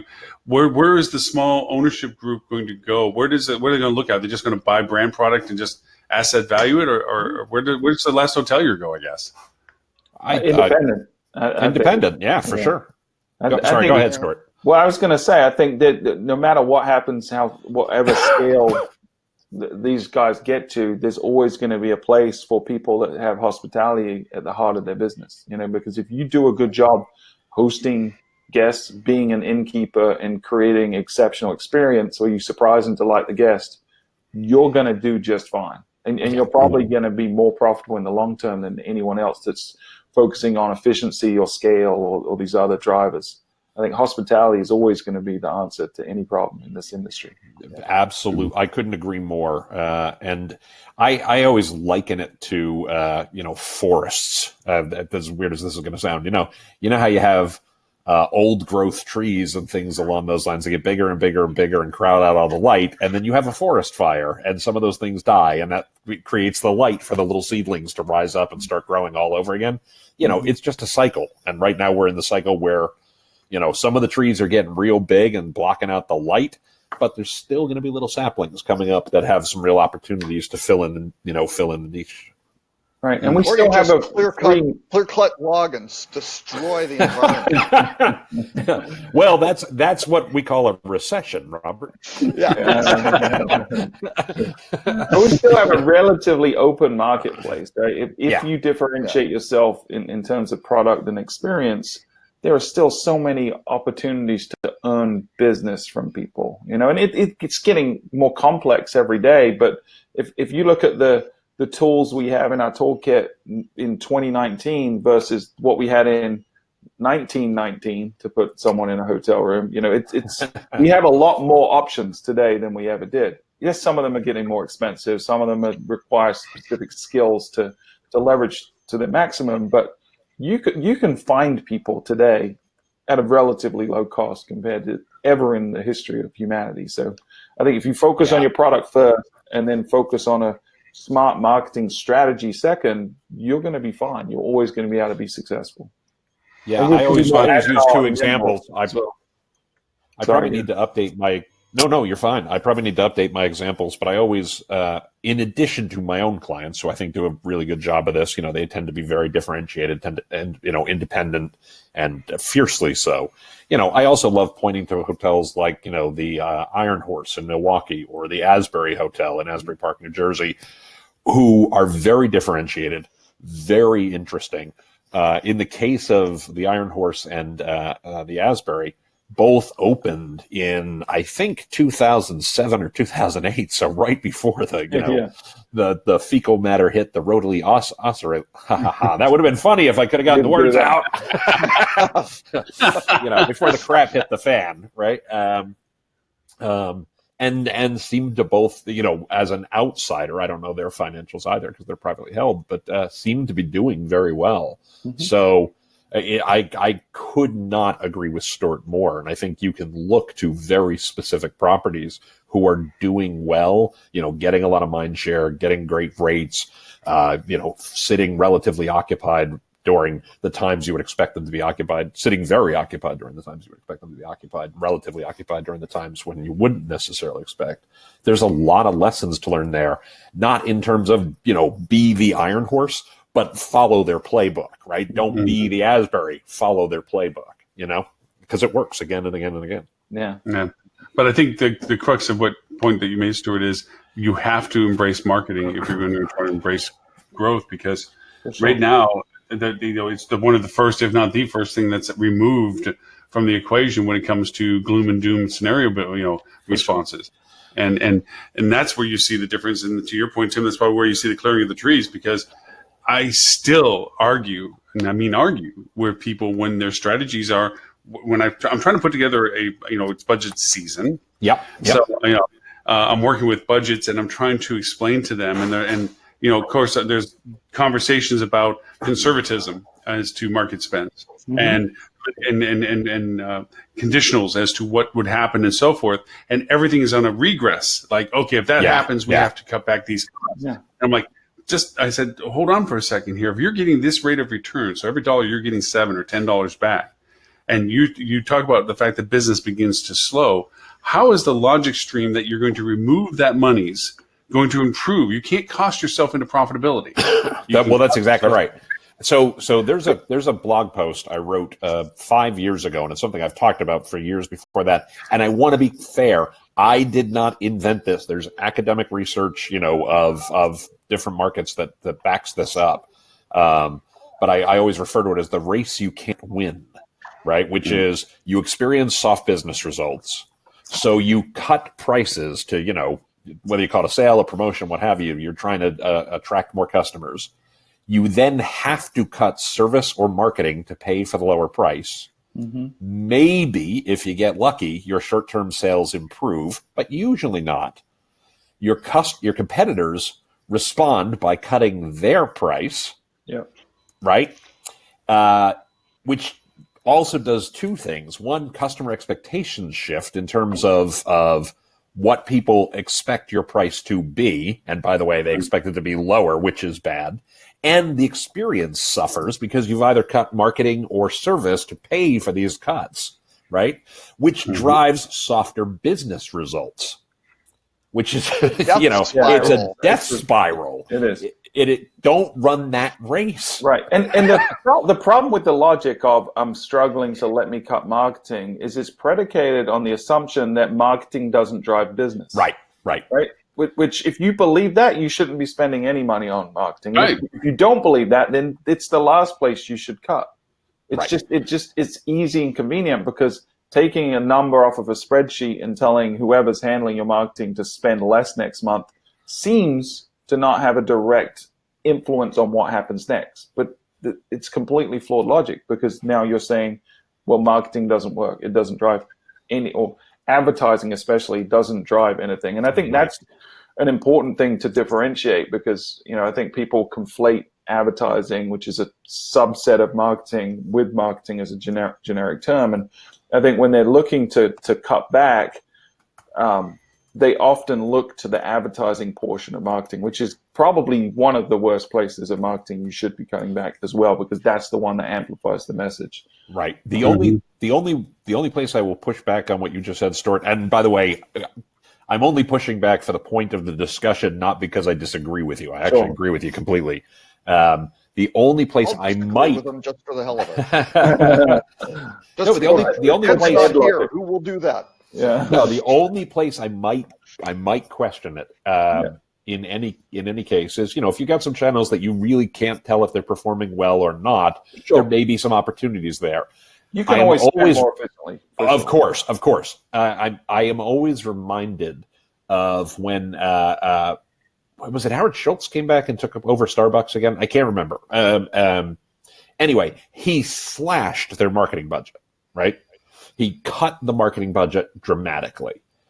And he took every dollar of it and put it into training the baristas in how to make a great cup of coffee and give people a great experience. But that is marketing, right? By the way, you are damned right. I completely agree with that. You're not taking out of marketing and putting it in operations. You're putting it in marketing. And if you correct, I'm going to pull a Tim Peter here. So back last year, episode 81 of our podcast, we did an episode called yes, well done, Stuart. We did 10 ways to the 10 ways to drive direct bookings in 2018 is what it was called, and we each wrote. That was a great post, a great podcast episode, by the way. So from 10 to 1, what are the things we would invest in if we wanted to drive direct bookings?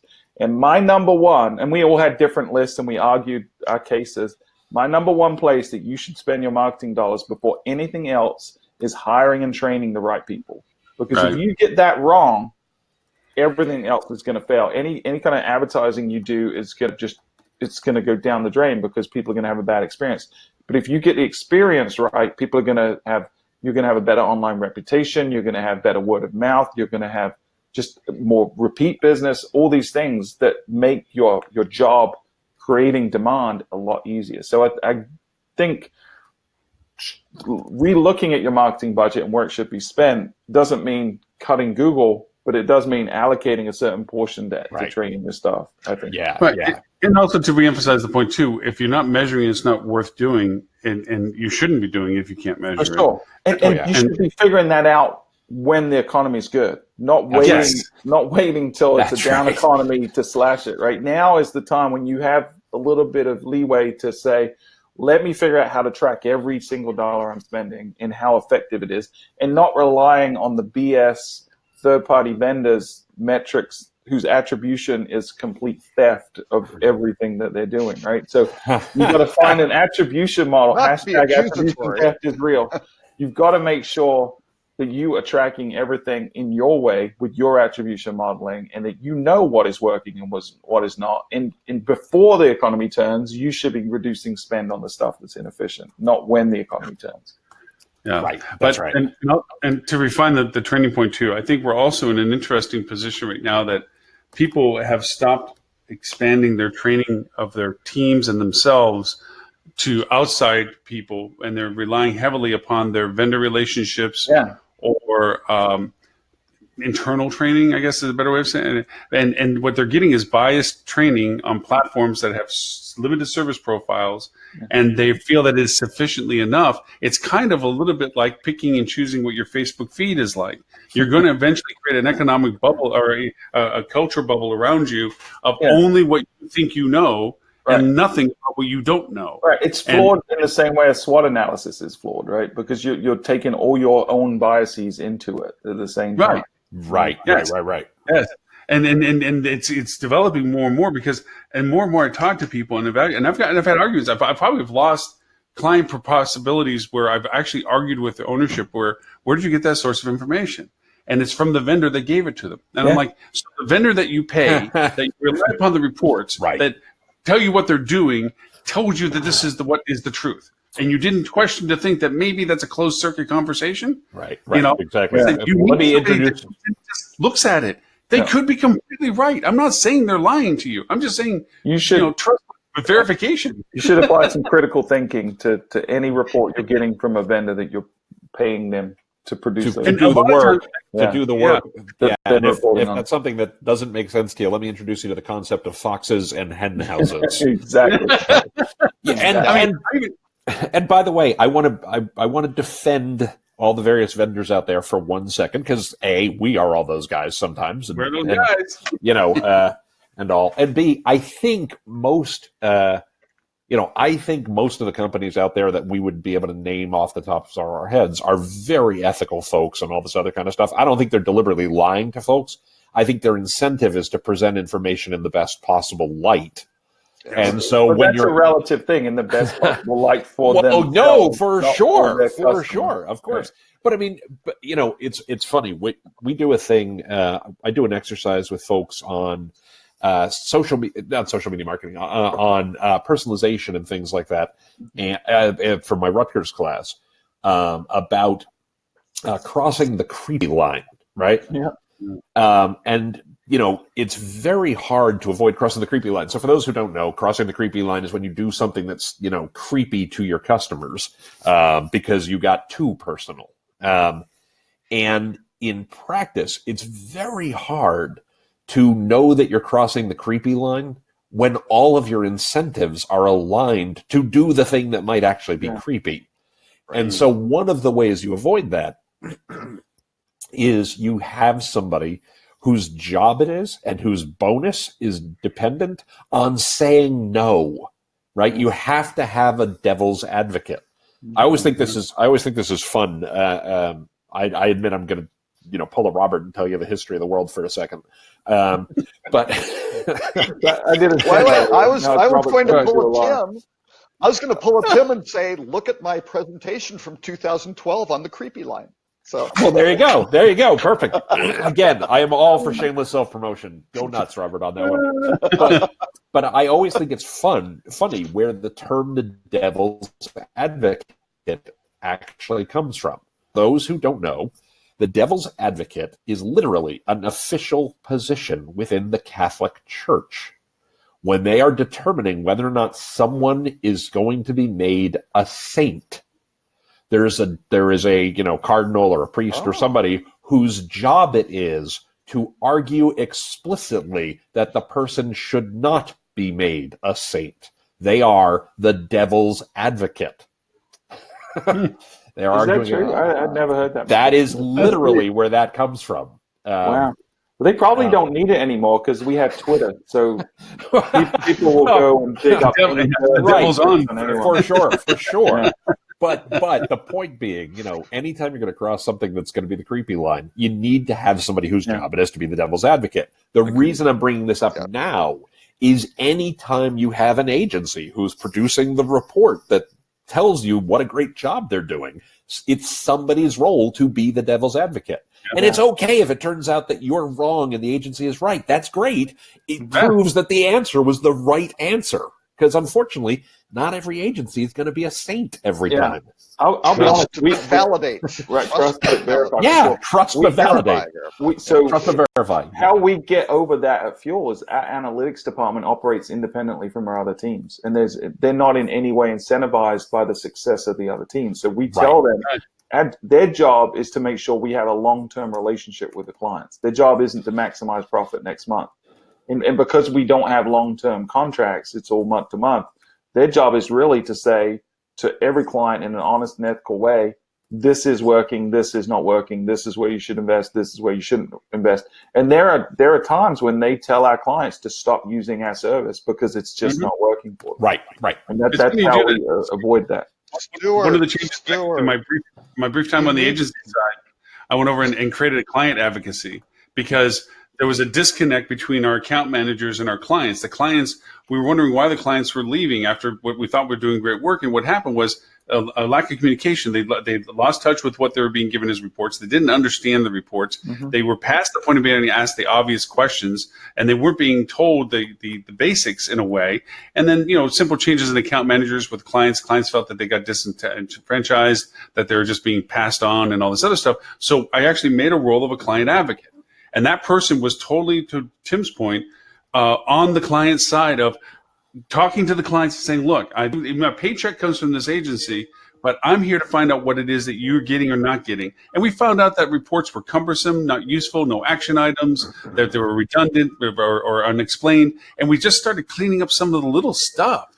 And all of a sudden, it turned out to be phenomenal where the clients felt, hey, this is great. You are doing good work for me. Or, hey, this is something that I understand now. And so to your point, having that advocacy of somebody that goes over and says, hey, the emperor doesn't have any clothes on is good.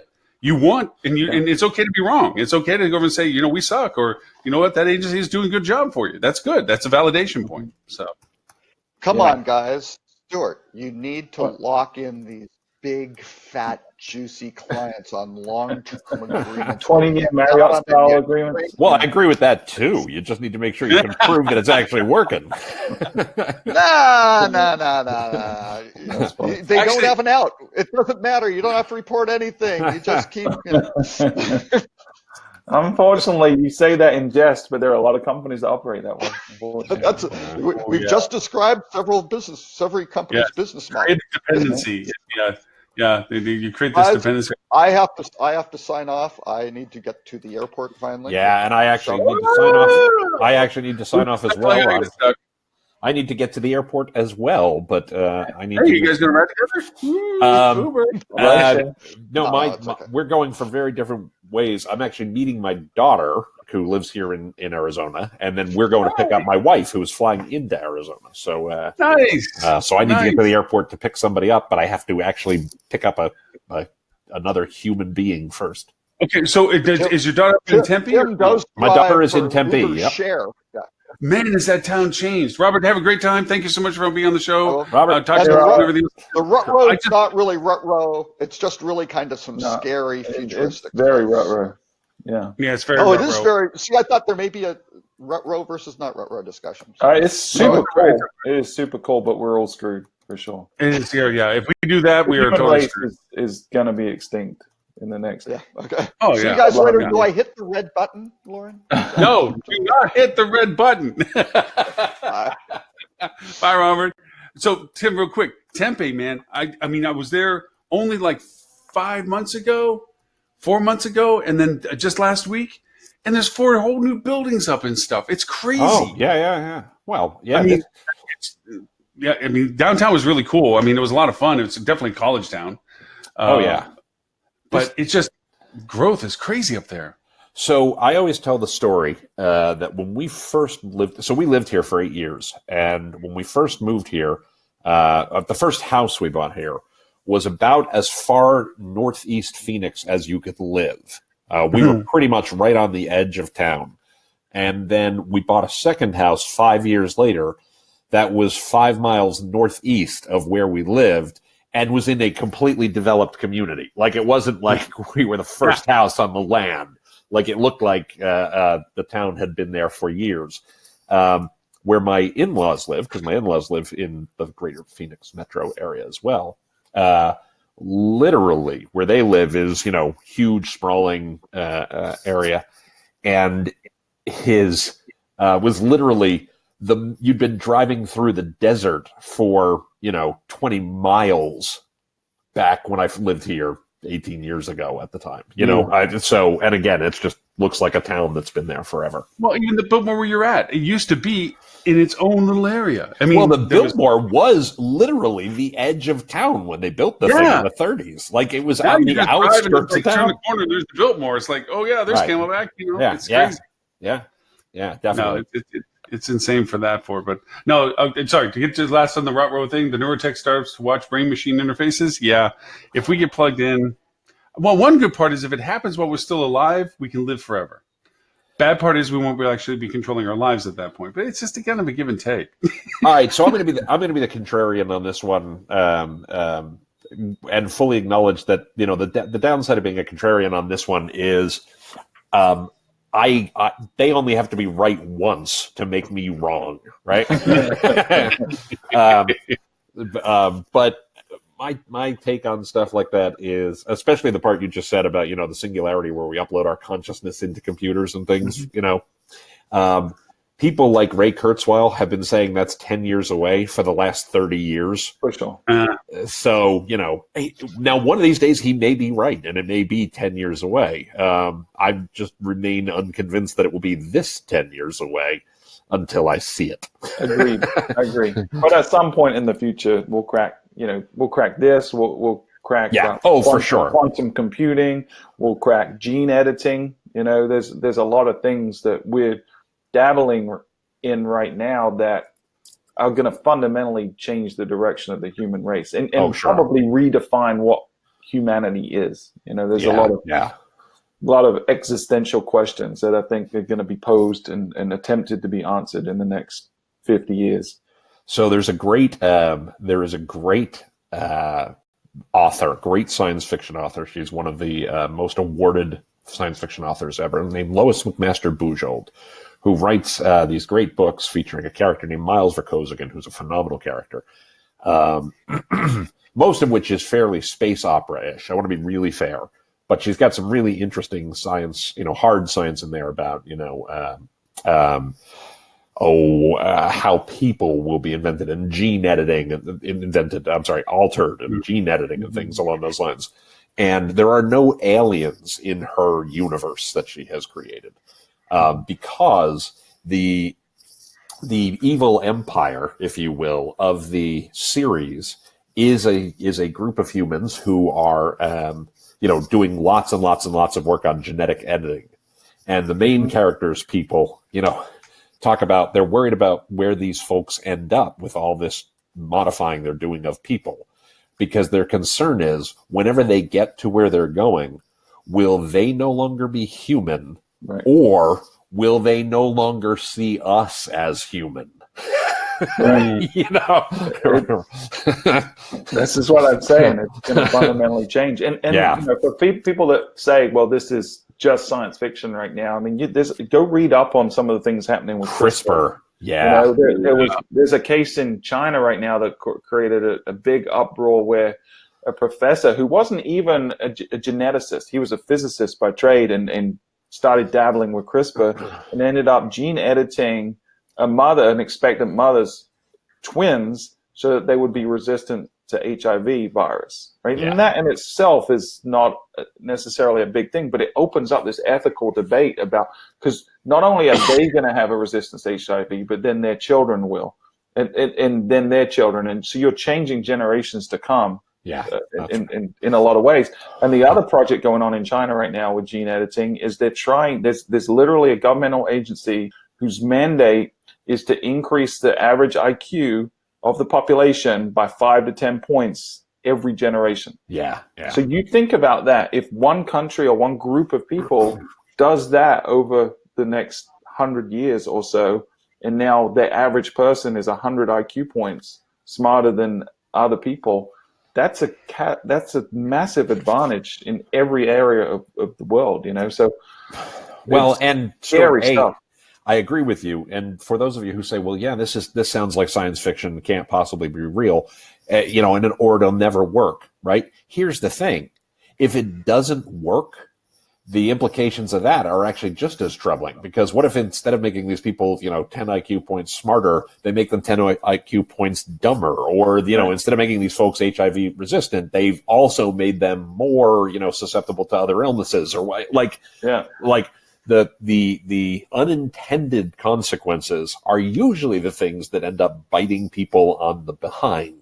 Yeah. So. Well, that's okay. There was actually, and again, going to the same conversation of whether this is all good or all bad, there is a conversation as to whether or not we could be in a reverse situation that technology gets ahead of our humanity, and we get not dumb machines, but machines that are not controlled by us, that do not see the relevance of our value. I mean, you look at Boston, the ones that make the robots, they do backflips now. Boston Dynamics. The one they released this week, the video, that's the first time that it moved like a human. Like a lot of the other times, it looked very robotic and precise, but they did one that did a gymnastics routine. And if you skinned that with a human, you would not have been able to tell that was not a human being making those. No. And guys, I do have to run, but I have to tell one quick story. So sorry to dialogue and dash, but you come out with always one-liners, man. I love it. Thanks. I am always reminded of the first time I watched the movie The Terminator with one of my kids, right? One of my daughters, who was probably like 15 at the time, and she had an enormous problem with something in the movie. She just didn't buy it at one point in the movie, and I said, I said, you know what, your concern is with the fact that there's some time-traveling killing machine from the future? And she said, no, absolutely not. She really had a problem with the part where the Terminator goes into a phone booth, opens up the phone book, and can see a list of everybody's name, address, and phone number. And she's going, come on, that never happened. That was not a real thing. And I'm like, no, that's totally a real thing. But the time-traveling killer robot, she's like, oh, no, that could totally happen. Yeah. and the whole paradox as well. Yeah, that she had no issues with at all. Okay. But the phone book, she was like, come on, that's crazy. Nobody really ever did that. Hey, Tim, before you go, one thing, that movie with the Gemini Man with Will Smith. A lot of features with it, 120 frames per second. Yeah. And the CGI they built Will Smith with was AI based because they had to get his nuance of personality in it, where it wasn't. They did a lot of very cool technologies that if he catches on, the way our actors work and stuff like this, going back to this robotic mentality, is going to fundamentally change because they literally can bring anybody to life. Actually, the one I think is more interesting from that perspective, I'm not disagreeing with you, but the one I think is more interesting is the movie The Irishman. Where you have where it's not science fiction and it's just, Robert De Niro and Al Pacino and all these other folks, and they're making them look like they did when they were 30 as opposed to 70. And the point isn't the CGI, it's just you're seeing these people age throughout the movie, and it's like, that's crazy. So anyway, I really do have to bolt because I really don't want my lovely bride standing by an airport all by herself. So you guys are great. Have a great weekend. I will see you next week, and we'll go from there. All right, Tim. And we'll tell you wherever you can find you on timpeter.com and TC Peter and all that stuff. Rock on. And check out the Fuel Travel podcast because it is a phenomenal podcast. You absolutely should listen to it. Totally agree with that. All right. We're going to think we're in cahoots because I always promote yours. So. Well, I wanted to reciprocate the love. So, all right, guys. All right. You all have a great weekend. I'll see you soon. Thanks, Tim. Take care. Didn't anybody see The Wrath of Khan to know that you don't want to do genetic messing around? Come on. Well, they got this debate going on right now with, I think it's Martha's Vineyard where there's such an outbreak of ticks and Lyme disease. And so there's people that are saying, okay, we have the technology with CRISPR now where we could genetically alter the ticks in the wild and go and procreate and essentially eradicate this from existence. But then people are like, but what if we do that? What are the consequences? So there's this big debate and it's like split down the middle. Is do we do this thing that's going to benefit us in the short term or do we, and take the risk and roll the dice, as it were, or do we not because we don't know? So there's a lot of those ethical questions right now in science in general, in robotics, in AI, in gene editing, computing. I'm not trying to be religious about it, but we're messing with things that we don't even understand how they all interact. No, but we have, as a species, we always have, though, right? Yeah, really, there was down here when the mosquitoes were going, and they were, I forget what they called when they made children grow up with small heads and so far. I forget what the disease was, and they were going to release neutered male mosquitoes to kill the female mosquitoes. To eradicate the mosquito issue. And it's kind of like, okay, I mean, nobody thinks there's a reason for mosquitoes, but they're here. So there has to be something. The food chain, right? And so what happened? Yeah.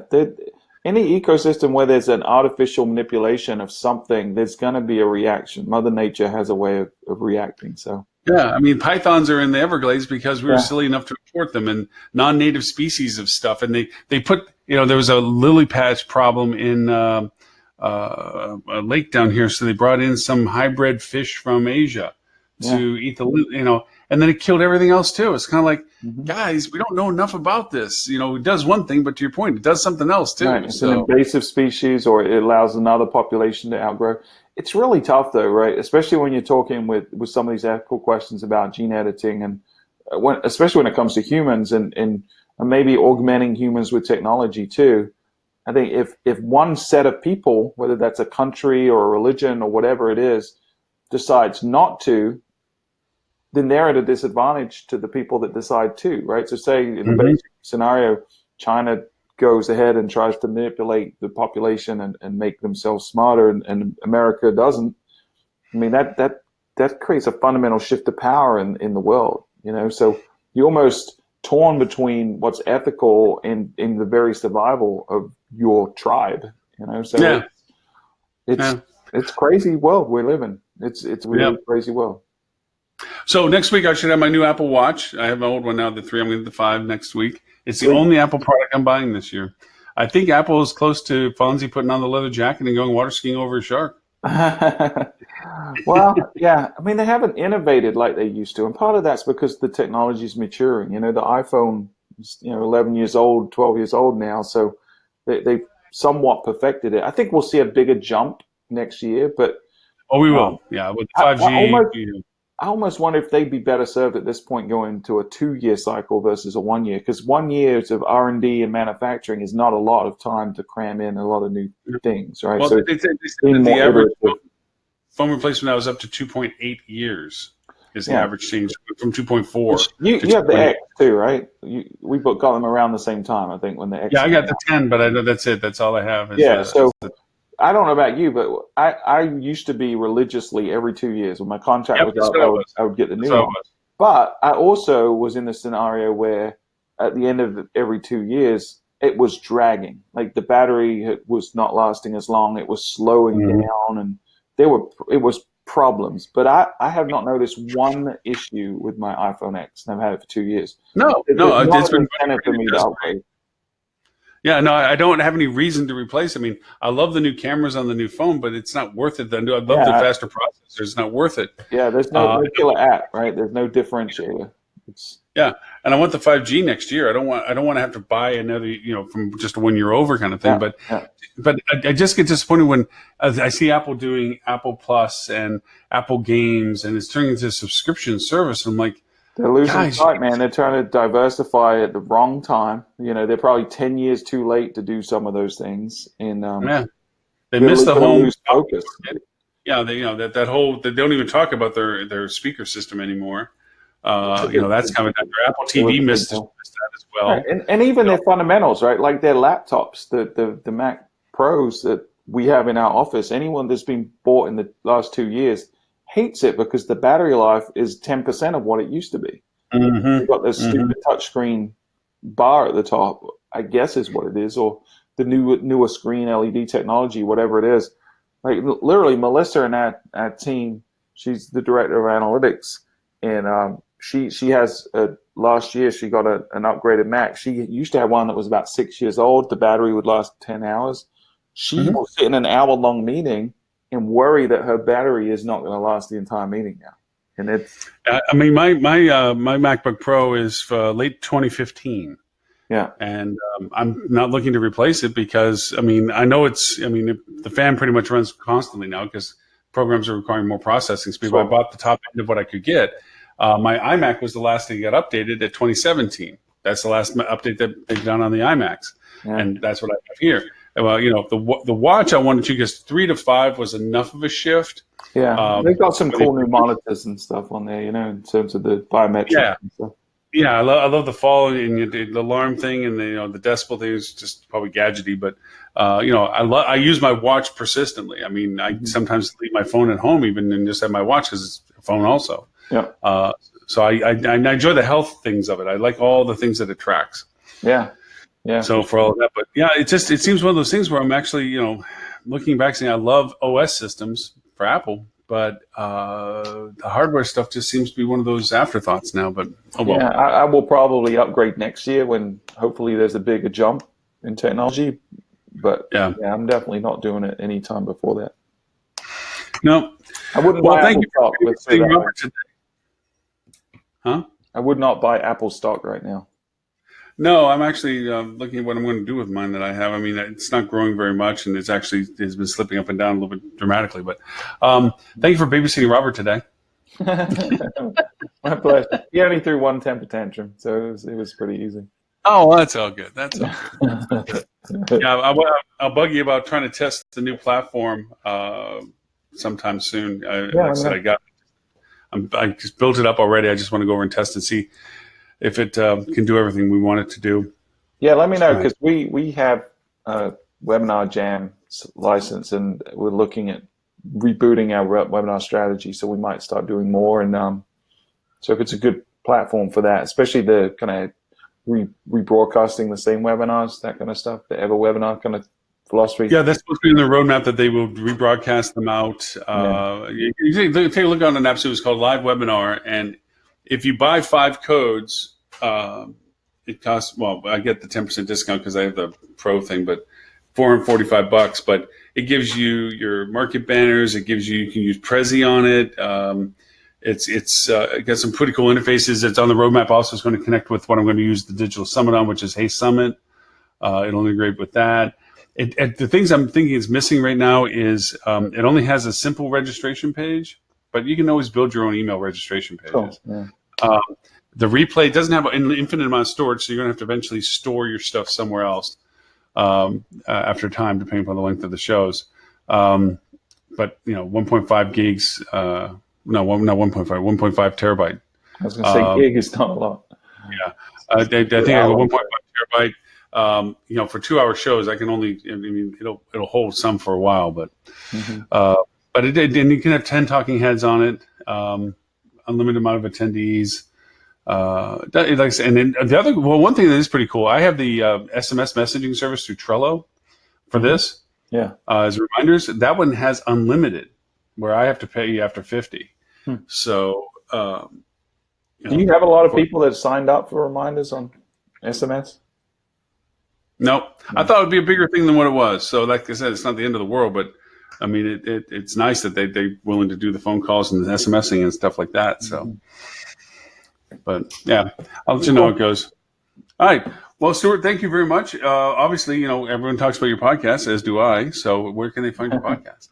Fueltravel.com/podcast, or just search for Hotel Marketing Podcast, and you will find us anywhere that you listen to podcasts. We are usually number one. And fueltravel.com. Fueltravel.com is the mothership. And if you want to learn about our mobile app, our mobile booking engine, our awesome marketing services where we do not steal attribution from other people, that's where it is, fueltravel.com. Excellent. And for being able to play the show back, you can go to hospitalitydigitalmarketing.com/live. There, all of our previous 216 episode links are available as well through archive links, or for this year, individual links all the way back to the beginning of January. So, and I do want to rave about Tim's podcast, even though it looks like I'm reciprocating quid pro quo, because quid pro quo seems like a topic right now in the news. But yeah, right. But there are very few shows I listen to where I feel dumb every time I listen to it. Right, and he makes me feel like, why didn't I think about that? That is so smart. Every single episode, he is. He's brilliant. I've learned so much just listening to him, and it's the great thing about it is it's just like 10, 15-minute little bite-sized chunks. So if you want to feel dumb about yourself and then ultimately leave smarter for having listened to it, then go check out Thinks Out Loud by Tim Peter, and it's available anywhere you listen to podcasts. It's great. It's one of my favorites. One of the ones I really look forward to listen to each week. It's very true. And he does. He has a great high-level view that he can get to the core of what the issues are, and he can see it from a perspective that, like you said, you go and say, why didn't I think of that? That makes perfect sense. He can join dots that I didn't necessarily see, but as soon as he points them out, I'm like, man, that was obvious. And the other thing that Tim does really, really well is he articulates. He's such a good communicator, right? His choice of words is almost genius in terms of, like, he's just very deliberate in the choice of the words that he uses, and it really effectively communicates what the message is he's trying to communicate. So really, I'm a total fanboy of Tim.